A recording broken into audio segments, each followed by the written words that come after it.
Hey, Tyler, welcome to the show. It's a way of getting started. Give some background on yourself. Yeah, so my name's Tyler Robertson. I am the CEO and founder of a company called Diesel Laptops. We're a little more than 5 years old. I went from my garage and dining room table to over 170 employees and over 40 million in revenue, and we did it without taking a bunch of growth capital. Just kind of bootstrapped the whole thing. So it's been a crazy ride, and we're in the B2B space of selling repair solutions to people that are trying to fix commercial trucks and off-highway equipment. Wow. How'd you get interested in this? Yeah, so I've been around truck dealerships my whole life. And, when you work inside a truck dealership, they're just like car dealerships, right? But people come in with trucks and it's a little bit different because you can't go rent a truck easily if it breaks down. So you have a little more sense of urgency to get it out. And people never want to actually have to come see you because it's a pain, right? They have a load on their truck, they have all these things. And I just started realizing people wanted to buy their own tools to do their own diagnostics and find their own information. And traditionally, that stuff's not available to the general public. So I kind of saw an opportunity there just being in the industry. And I'm like, man, I think I think we can solve some problems over here and try to make some money. So they basically can diagnose what's wrong with the truck themselves? Yeah, so that's where it started with. It started with I was a service manager, and Yeah. people would bring trucks in. They'd say, "Hey, my check engine light's on. What do I do?" I'd walk out there, or my foreman would. We'd hook a computer up, and we'd say, "Oh, it's serious. Leave it here." Or we'd say, "It's not that big a deal. Put some Come coolant in back. it, bring it back." Yeah. And then they'd perpetually say, "Well, how do I buy that tool?" And you'd say, well, "No, you can't have this tool. That's why you got It's to pay me magic. money." Yeah, that's magic. That's why you pay me 125 bucks an hour so I can tell you these You things, can't just right? plug it in. Yeah, yeah. So I did either a really good job or really bad job running a service department. And they said, "Tyler, we want to move you over to the parts department." So parts department, same building, same company, different direct report and a different mentality. In the parts department, they said, "Man, if you can mark up something and make margin, sell it. We don't care if it's a cheeseburger, a telephone, or a truck part. Go for it." So of course, people would walk into the parts department saying, "I want a diagnostic tool like your shop has." And we'd say, "Sure, I can sell that to you," because that was the mentality there. And, you ran into the problem though, is you're now selling complicated computerized diagnostic tools to people that are shop owners or they own a trucking company. I mean, they're in their mid 50s traditionally. They know how to run trucks and fix trucks. They know how to do diagnostic tools and pair Bluetooth and firmware updates and all these things.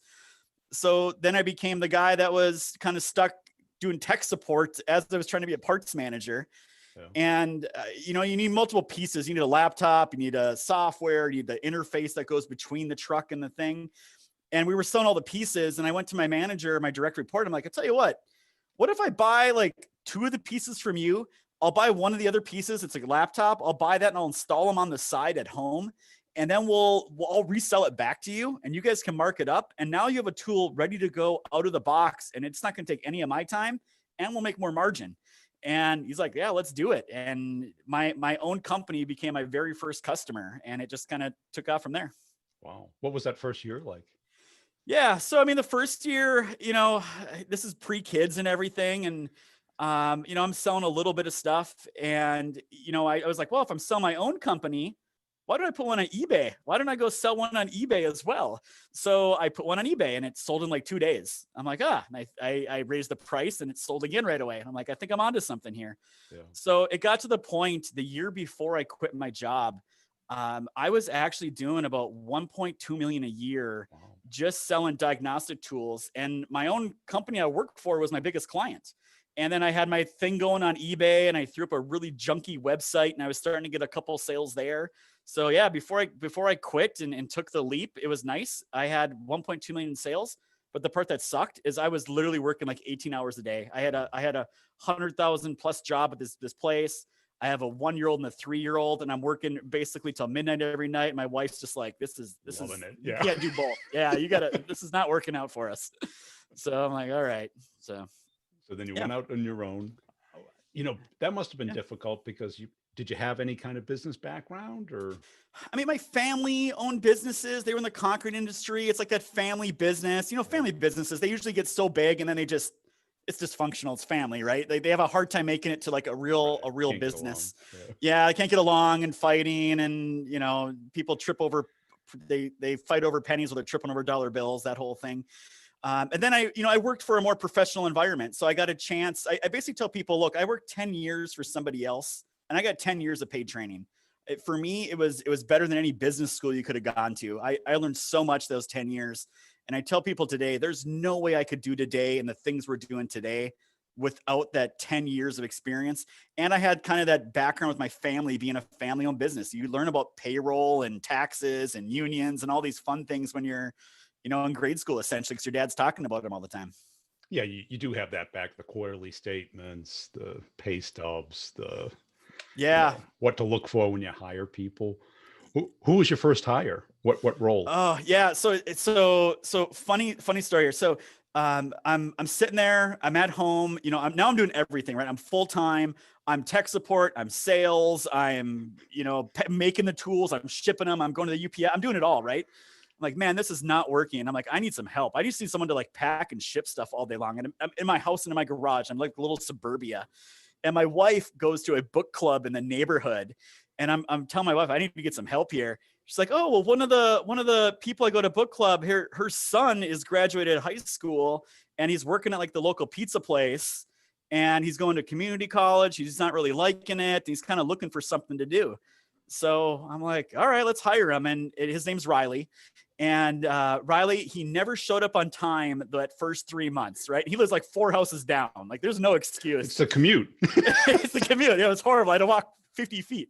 So short story is Riley came in, 18, 19-year-old kid, never been out on life on his own. He has no idea. He's living with his parents. But today he's our director of operations and he is like the go-to guy over here. It was like a switch flipped like 6 months into it. And I still remember I was walking in my neighborhood and Riley's mom like rolls up and it's like, oh, how's Riley doing? I'm like, oh, he's doing great and everything. But I'm like, she's like, well, I really wish he'd get like a real job. I'm like, well, it's kind of real to me, this whole thing. Like, I think I got something here. And, now I look at him, I'm like, man, now he's in his, was he 22, 23 and he's making great money. He's a saver. I mean, that kid's literally gonna be a millionaire before long, just because he's doing all the right things in life. He's succeeding. He's learning about processes. He's learning about all the ways business should work. I'm like, you look at young people like that. I'm like, man, I wish I had that opportunity at that age. Cause that is crazy. When I talk to parents, the first thing college, second thing is big company. And it's like, no, go find somebody who's got, the epicenter of a business that could turn into something. Well, and I'll even rail on college here a little bit. In our industry, I tell you, there's 3 positions we're trying to hire for. Software development, I'm trying to hire salespeople, and I'm trying to hire diesel technicians to help manage our call center. All 3 of those positions make more than 6 figures a year. Right. And we struggle to find all of them because, so many people go to college and spend a bunch of money and get some, liberal arts degree or art history or, whatever it is. And it's a hard path. And a lot of kids don't graduate college. They end up being in debt and coming out of it in a worse spot than we came into it. Yeah. I mean, if you have the time and the money, it's one thing, but a lot of people don't have the time and the money. So, and look at Riley. He learned more there than any 4-year degree would ever give him. Yeah. So even talking about sales, my top salespeople, they knew nothing about our industry before we got them in and taught them what they need to know about selling a truck diagnostic tool. Like we're in a niche inside of a niche. And I can tell you, I have salespeople making hundreds and hundreds and hundreds of thousands of dollars. They're not traveling. They're sitting in their house, but they are really smart people that really know what to do and how to do things. So there's a ton of potential out there outside college. So how did you scale it from the kind of the kitchen table, eBay, you and Riley? Did you get on the web and did you do marketing and? Yeah. So our industry, we're in the trucking and transportation industry. This thing still runs like it's 1970, right? Like phone calls and relationships and all these things. Not on Twitter. Twitter. What's that? What's a tweet? Yeah. So we tried it the way everybody else did. I mean, we're selling these $10,000 diagnostic tools. So the way it's worked in our industry forever is you have salespeople and usually manufacturer reps or whatever they are. Yeah. And they're out there in the field going, knocking on doors of places that fix trucks and equipment. And they're literally sitting on site doing demos and showing people how these things work. And then they go in the back office, they talk to the guy and maybe they buy it, maybe they don't. And they just spent a whole day talking to one person, maybe two if they're lucky. Yeah. And we tried that. And I had a great sales manager that helped me get this thing going. His name's William Ward. And he came in, he was in the industry, didn't know anything about diagnostics. I taught him that. And he came to me one day, he goes, Tyler, he goes, this sucks. He goes, I'm selling 5 to 7 units a month. I'm driving all over the place. I'm not talking to enough people. I'm not casting a big enough net. I got a better way. And I'm like, okay, what's your better way? He goes, well, first of all, you're going to take my demo machine away from me. I don't actually want to show anybody the tool anymore. And I don't want to travel, and I don't want to do that anymore either. I'm like, okay, that's all we got. So what are we going to do instead? And he's like, I'll tell you what, we got customers that absolutely love our products. Let's put together a great list of references. He goes, our YouTube channel today, we sell diagnostic tools, and our YouTube channel has 8 million views. Wow. Right. So he's like, you know what, just go up there and do a ton of videos, and they don't need to be fancy. Just hold your phone there and just show people how it works and how it solves the problem. Yeah. And when they want to say, how well does it work on a XYZ truck? Instead of us having to be there, be like, dude, here's a video. We're going to show you exactly what it does. And he goes, Tyler, let's put a 30-day money back guarantee on it. Yeah. Nobody does that in our industry, but if we do those things, people are going to buy this tool. They're going to love the tool. And I don't think that many are going to get returned to us. So we did that. And all of a sudden he went from selling 5 units a month to selling 20 units a month. And he wasn't traveling and wasn't doing these things. So he just 4X'd his, what he can sell a month. And then he said, I'm going to bring another sales rep on, and we're going to try it there as well. And we brought a sales rep that actually knew diagnostic tools. And he just killed it. He goes, okay, I can do it. This experienced guy can do it. But now let's do it with someone that knows nothing at all about our industry and nothing at all about this. So my sister-in-law was working she was basically managing a restaurant, and she wasn't happy. You work long hours, you work weekends, you work nights, all those things. And, she wanted to start a family and all that. So I committed, I'm like, hey Jess, why don't you just come here? We're going to teach you how to sell. We're going to teach you the products, and let's see what you can do. And you know what? After 3 months, she was selling 20 units a month. And from that point on, we're like, you know what? Now we got something scalable. We don't need to travel. We don't need to go anywhere. We can ramp this thing up much faster than everyone else is doing in our industry.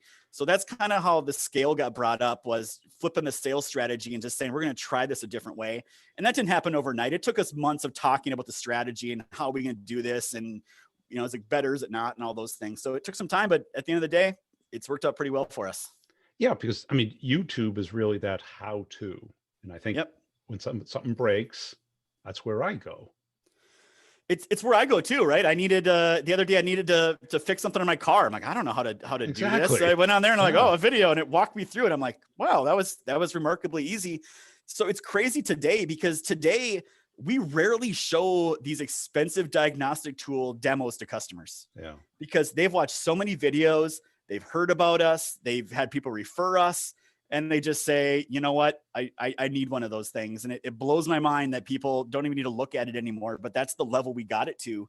And again, it took a long time to get there, but now that we're there, it's a great place to be. And we have existing competitors that have been in this market for years, decades. And, COVID hit, they're trying to figure out how they go visit customers and show them tools. And we're just like, this didn't even slow us down one bit. Yeah, that can work when you're huge, like Snap-on tools or something. You got the truck, you drive in, it's an event. Right? It is. And that's the crazy thing with us, is we're competing against, like you mentioned, one of them, Snap-on, multi-billion-dollar corporation. Right. Bosch, multi-billion-dollar national company. Those are some of the people we compete with all day long. And I love competing against those guys, because that guy on that tool truck, he's selling a screwdriver set, and now he's trying to sell a $10,000 diagnostic tool. He's got no idea, right? And it's a totally different conversation when you call us. We're the experts. We can answer all your questions. We walk through it. We're just far more educated than they are. So in our view, those expensive B2B things like that, they just don't work in a traditional manufacturer, distributor, dealer model. It just works in a little bit different manner. And people want confidence when they buy something. That's really what it comes down to. And we're exuding confidence when we talk to customers. Yeah, you're specialists. Right. And it's very different than, selling a ratchet to selling a diagnostic tool. Yeah. I'd have no idea. So we do not do good selling inexpensive commodity goods. Like, that is not our niche at all. We have this new tool coming out, and it's this little Bluetooth tool. It's $250. I'm like, we are not geared up for that one bit. We need to go find a great distribution partner and partner up with them and help solve their problems at the same time. And, we've kind of learned, and we've tried to find people to resell our products. We get people all the time saying, hey, we want to sell your stuff. We have tried it and tried it and tried it. And they don't understand it. They overpromise it. They underdeliver, the exact opposite of what we're trying to accomplish here. And we just totally abandoned the model, trying to get people to sell our top end stuff. So I heard a couple of epiphanies there. The YouTube, the sales model, remote. What else has been some of the epiphanies that you've learned? So here's the thing. Let's just talk about sales targeting, right? Marketing targeting. Yep. So at the end of the day, I think what happens in our industry is everybody else that we compete with, they're trying to target the decision maker, the guy that's behind a desk somewhere with the checkbook. That's who they do traditional what you see. You see them in magazines, you see them on, even some people got them on billboards. They're just doing all the traditional stuff. And we found that was the worst way to go target our customer base, because they're not the ones with the problems. Right. The ones with the problems are their employees. Yeah. So we said, man, now let's not go target the shop owner. Let's go target the diesel technicians, and let's make sure we put some good, videos, footage, whatever it is, in front of them. And let's get them engaged, because when they go to their boss and say, I need this, that's not a cold call anymore. That's a customer calling us saying, my technician's staring at this thing, or he came from another shop and has one. He tells me I need one, so I need to buy one. And it simplifies the sales process tremendously. And how do you find them? Is it anything other than YouTube? Yeah. So Facebook marketing is a great one, because you can get very specific on job titles and geographic regions and all those things. And the other kind of unique thing we did is we always want more sales leads, right? Like sales guys, like, give me more leads. And we want to build our brand at the same time. So we said, okay, what's another way to do this? And again, we started with the guy that's having the problem. So the guy that's having the problem needs things. He needs a diagnostic tool, and maybe he has a tool and it shows him what the fault code is, but now he needs to know how to fix it. And those are usually two different things.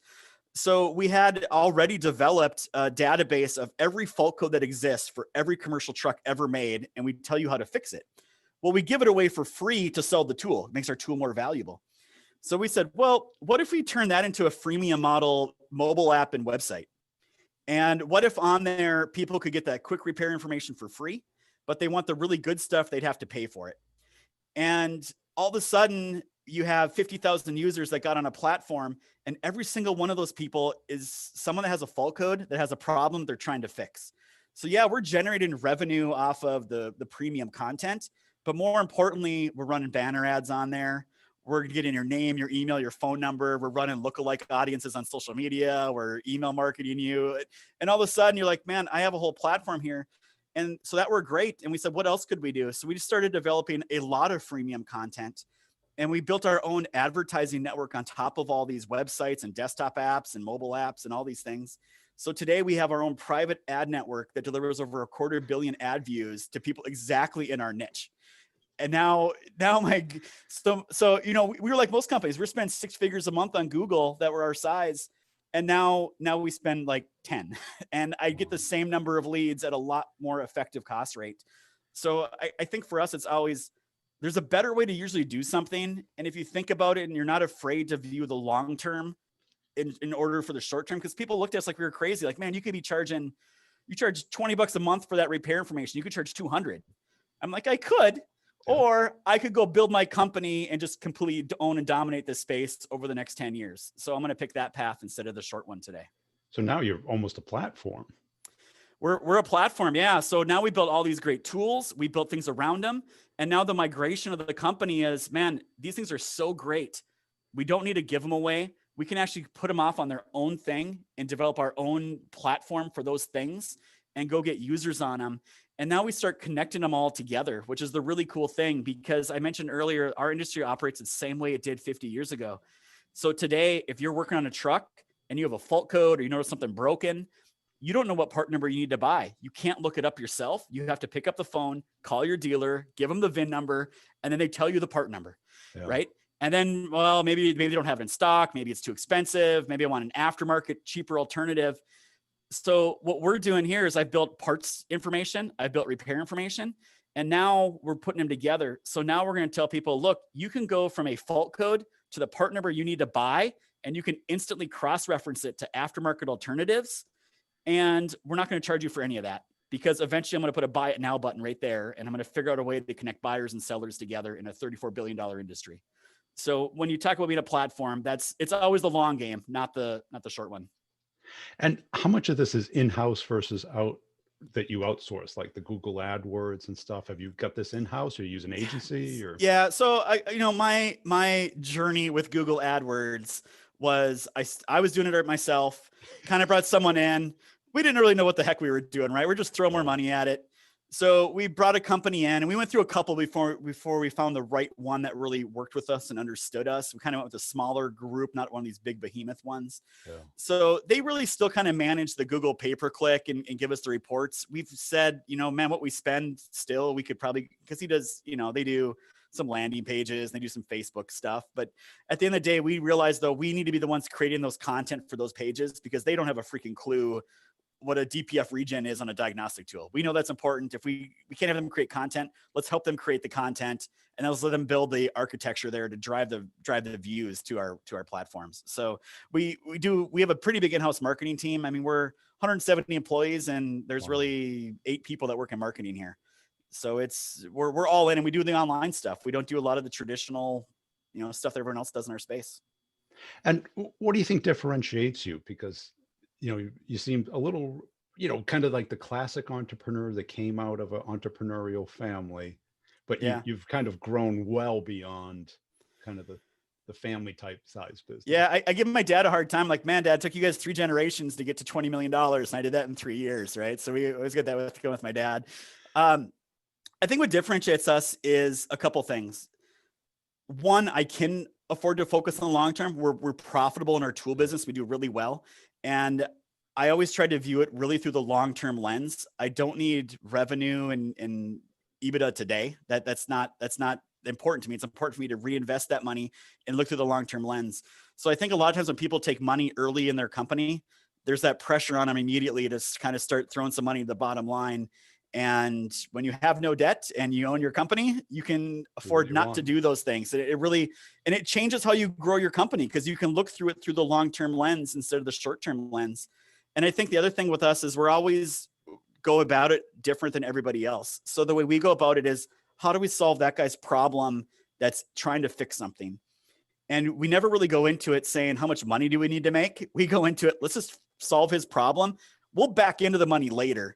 But let's just go solve that problem, because we know if we do that, the money will follow, the phone calls will follow, and people will understand what we're doing. So I think, look at things a little bit differently. And we just kind of always have that mindset, man, we can be a little bit better. It doesn't matter what we're doing internally, externally, processes, people, all those things.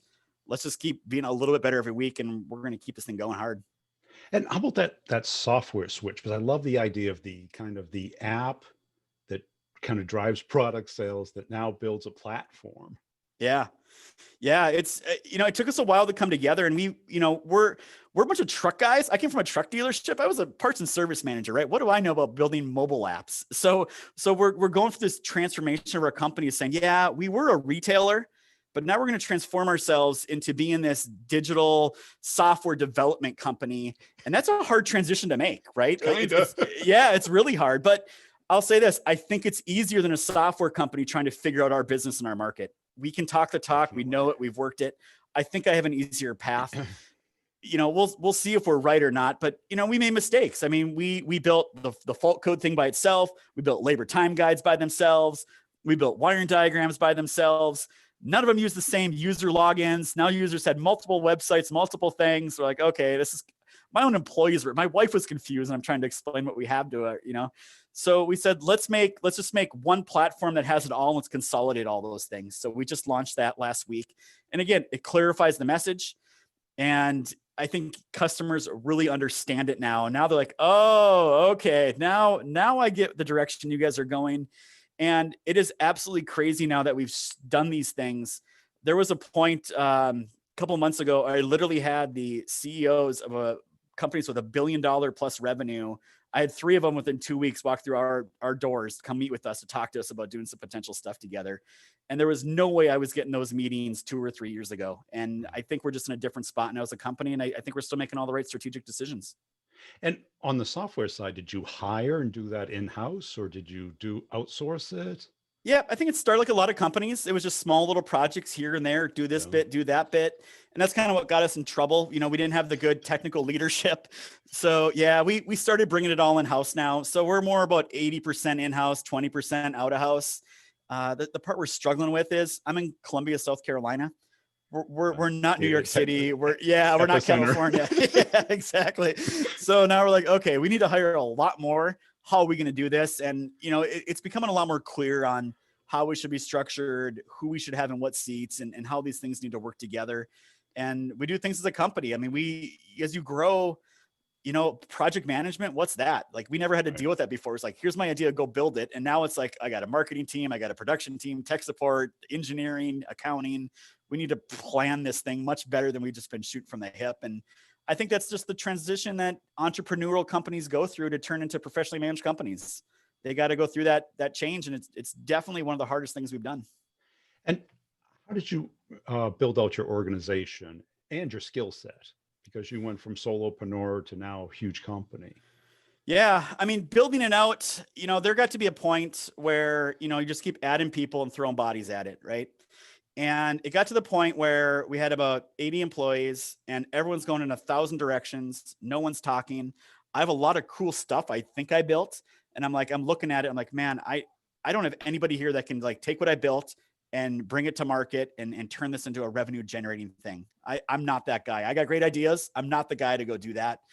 So I got really fortunate. I thought in my head, man, who do I know that knows our space and can do this job? And 2 names came to my head. And the first guy I called, he's in his mid 40s. He's retired. His wife's a doctor. He's a stay-at-home dad. And I worked for him 10 years. I'm like, let me just tell you my problem here. And he's like, man, I'm in the best shape of my life. I love what I do. Like, I don't want to work. I'm like, yeah, please just come sit with me. And he lives about an hour and a half away. So he came there and he coming back the next day. He's like, I'm in. He goes, I see what you're building there. He goes, I think Tyler, that you can bring this thing to the moon. I want to be involved with it. And he came in, he's a real strategic guy, right? He's like, he came in quickly. He's like, dude, you need a VP of sales. You need a VP of HR. We got to figure out, we can't just keep throwing bodies at things. We got to figure out what it actually costs us to do stuff around here. Like, we need to fix this. And I'm like, all right, I focus on sales and marketing. And I said, screw it to the rest. It's time to go do this stuff. And we immediately got a VP of HR, and we brought a guy in. He worked at Amazon. He worked at Kia when they were building, you know, new manufacturing plants. He's been there, done that. Brought a great guy in, and through that, we just got some great talent to be able to keep backfilling and growing the organization. Cool. And for the listeners, are you looking for any people right now? We are always hiring. So yeah, if you go to diesellaptops.com, you can find the careers button. At this point, I mean, even during COVID, we hired over 35 people during COVID, and we hired people all around the United States. You know, we were already kind of dispersed a little bit. We do have our company headquarters with about 120 people, but besides that, they're all over the place. We'll take great talent wherever we can find it. And like I said, I think we pay pretty well based on the market. Cool. And where can people follow you? Yeah, so just go on LinkedIn and just search for Tyler Robertson or Tyler Diesel. I'm sure I'll pop up there and everything. And it's just been great here to be able to spend some time with you and tell our story a little bit.